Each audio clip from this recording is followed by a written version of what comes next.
Shalom, jumpa lagi bersama saya Paskarada Gerada.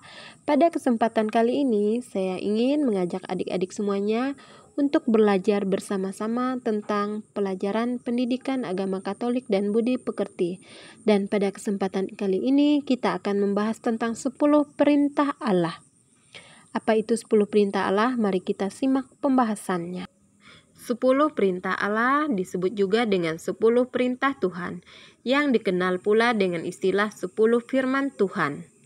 Dasa firman, dasa titah, atau dekalog dalam bahasa Yunani adalah suatu kumpulan prinsip biblika terkait etika dan ibadah yang memegang suatu peranan penting dalam Yudaisme dan kekristenan.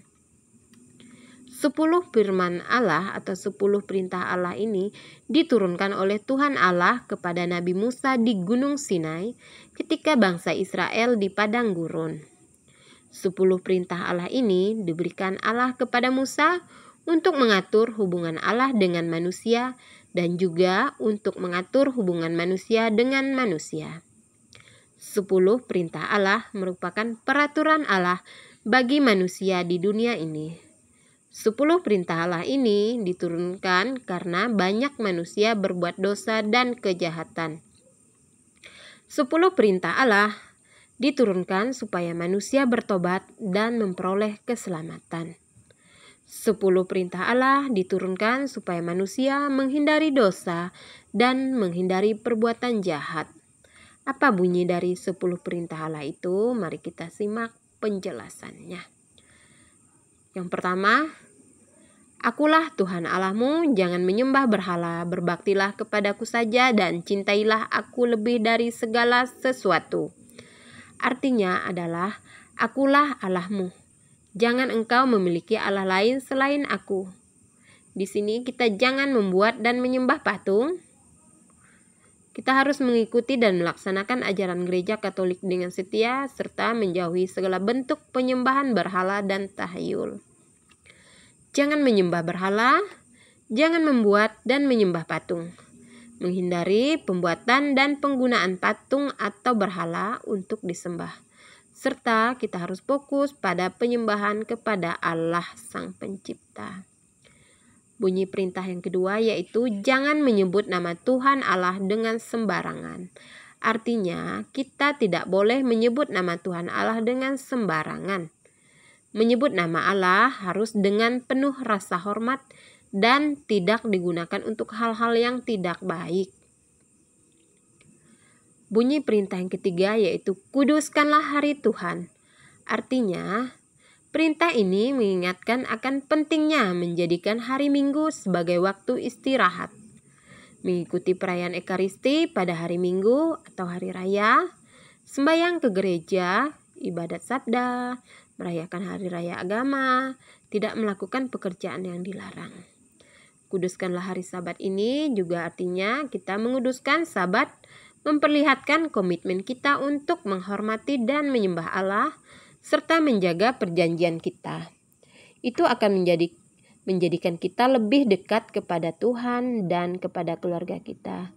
Dan menguduskan hari Sabat ini akan memberikan kita perspektif kekal dan kekuatan rohani. Kuduskan hari Sabat ini juga berarti kita harus beribadat atau melakukan penyembahan untuk mengingat hubungan dengan Allah dan bersyukur. Umat beribadah sebab mengasihi Allah. Kita beribadat merupakan wujud tanda kasih kita kepada Allah. Kita bersyukur dan memuji serta memuliakan Tuhan Allah ketika kita menguduskan hari Sabat. Bunyi perintah yang keempat yaitu hormatilah ayah dan ibumu.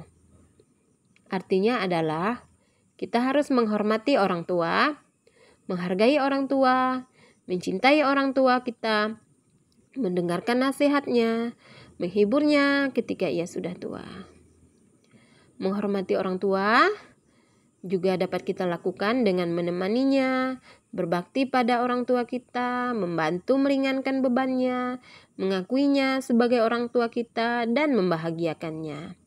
Nah, kita menghormati orang tua kita merupakan wujud dari pelaksanaan perintah Allah.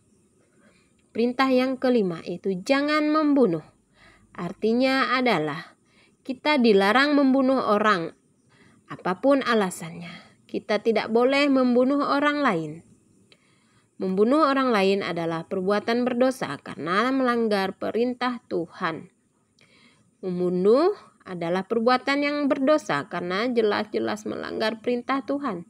Siapa yang membunuh harus dihukum, baik dihukum pidana maupun hukum pidata, baik membayar denda maupun dipenjara. Kemudian bunyi perintah Allah yang ke-6, jangan berzinah. Artinya adalah kita dilarang berzinah. Zina adalah dosa besar yang dapat menghancurkan kehidupan pelakunya, menghancurkan keluarga dan masyarakat. Apa itu zina? Zina adalah hubungan terlarang antara laki-laki dan perempuan yang bukan pasangan suami istri. Zina melanggar perintah Tuhan. Zina merupakan perbuatan berdosa dan perbuatan yang memalukan, yang merusak kehidupan. Zina perbuatan yang tidak pantas. Zina perbuatan tidak terpuji. Perbuatan zina yaitu hubungan seksual di luar nikah. Dalam Alkitab Perjanjian Lama ditetapkan bahwa perbuatan zina adalah kejahatan yang berat.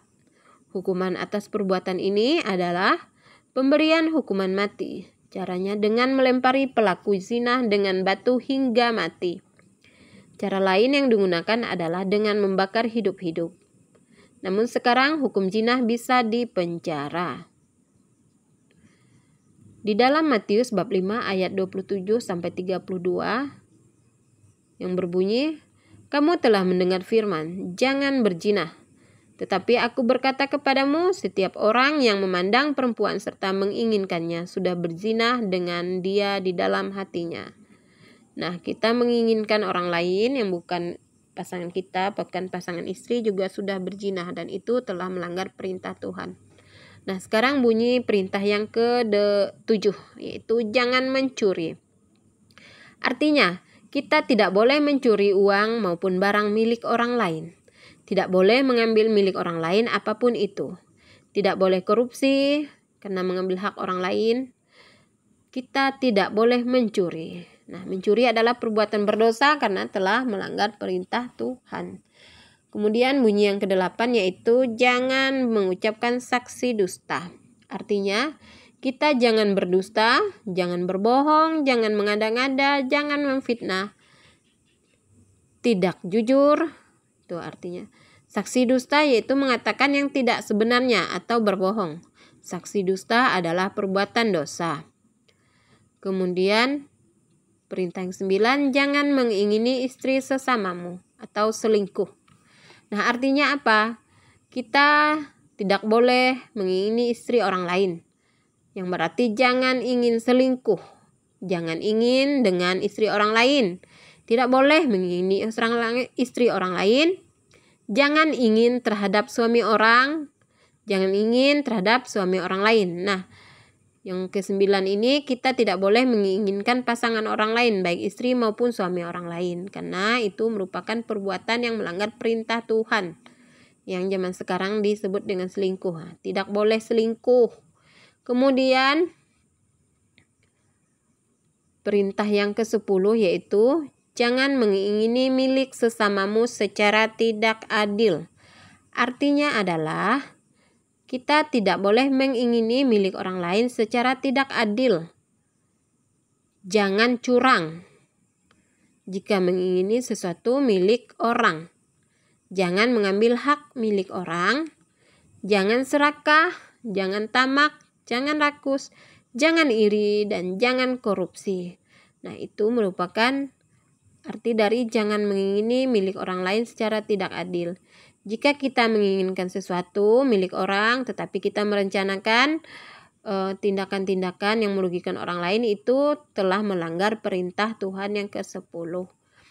Nah, adik-adikku, 10 perintah Allah atau 10 hukum Tuhan merupakan pedoman hidup bagi umat Katolik untuk mencapai keselamatan di dunia dan di akhirat.